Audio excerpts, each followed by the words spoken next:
الحمد لله كفى وسلام على عباده الذين اصطفى اما بعد۔ معزز سامعین کرام، جیسا کہ آپ سبھی حضرات کو معلوم ہے کہ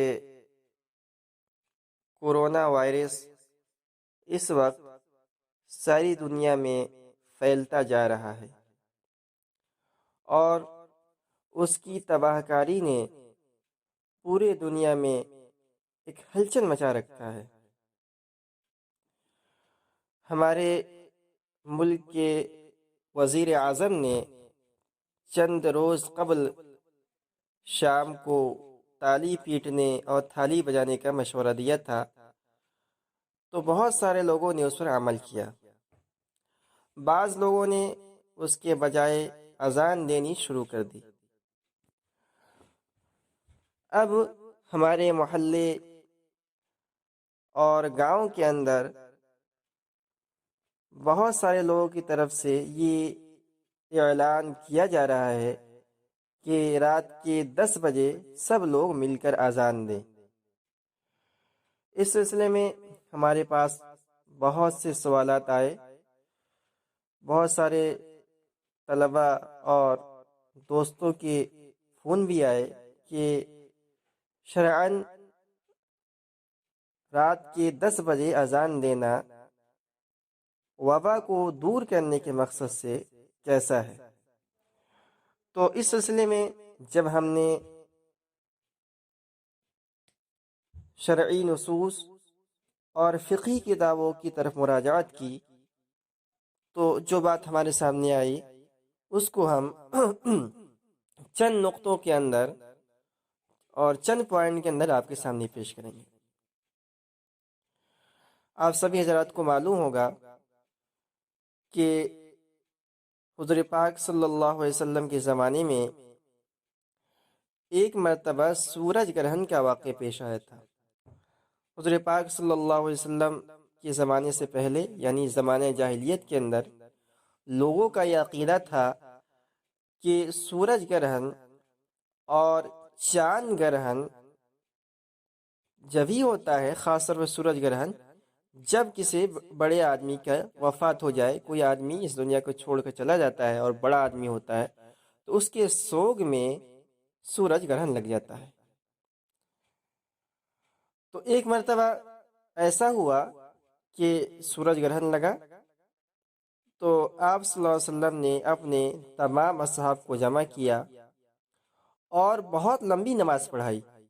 پھر آپ نے نماز کے بعد ان کے سامنے ایک خطبہ دیا، تقریر کیا آپ صلی اللہ علیہ وسلم نے، جس میں آپ نے بتایا کہ یہ سب عقیدہ درست نہیں ہے کہ سورج گرہن چاند گرہن کسی بڑے آدمی کی وفات کی وجہ سے ہو، اور آپ نے حل بھی بتایا کہ جب ایسی کوئی صورتحال پیش آئے تو ہمیں کیا کرنا چاہیے۔ آپ نے فرمایا کہ جب ایسی کوئی صورتحال پیش آئے فَأَعُوذُ بِاللَّهِ وَكَبِّرُوا وَصَلُّوا وَتَصَدَّقُوا، کہ ایسی صورتحال میں اللہ سے دعا کرو اور اس کی کبریائی بیان کرو، نماز پڑھو اور صدقہ دو۔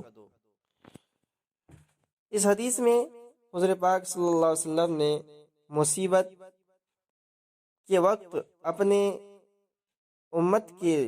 امتیوں کو یہ پیغام دیا کہ ہمیں 4 کام کرنا چاہیے۔ پہلا کام ہے اللہ سے دعا کرنا، دوسرا کام ہے اس کی بڑائی بیان کرنا، تیسرا کام ہے نماز پڑھنا اور چوتھا کام ہے صدقہ کرنا۔ ٹھیک ہے؟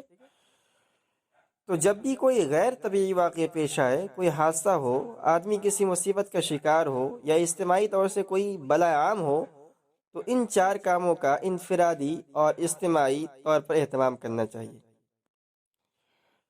علامہ طبی رحمۃ اللہ علیہ نے مذکورہ بالا حدیث کی تشریح میں لکھا ہے، اس حدیث میں بلا دور کرنے کے لیے ذکر، دعا، نماز اور صدقہ کا حکم ہے۔ اذان کی مشروعیت اصلاً نماز کے اعلان کے مقصد سے کی گئی ہے، البتہ بعض دیگر کاموں کے لیے بھی اس کا ثبوت ملتا ہے۔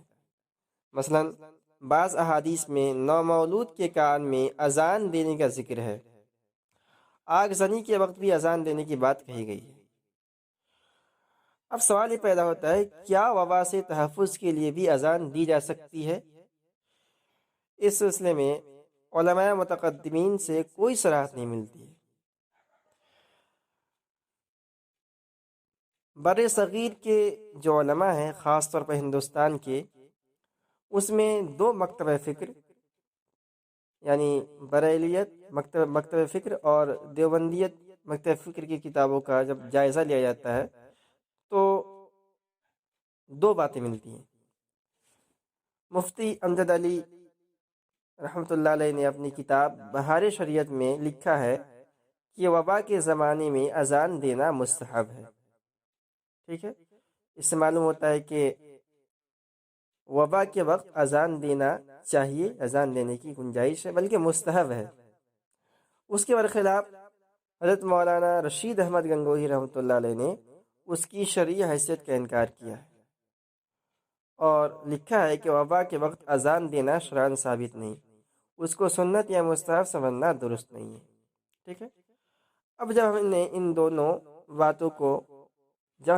باتوں کو جوڑیں گے تو یہ بات سامنے آتی ہے کہ اصلاً وبا کے وقت تو حضور پاک صلی اللہ علیہ وسلم نے جن اعمال کی طرف متوجہ کیا ہے، اصلاً تو اسی کا اہتمام کرنا چاہیے اور زیادہ سے زیادہ اس اعمال کے کرنے کی فکر کرنی چاہیے۔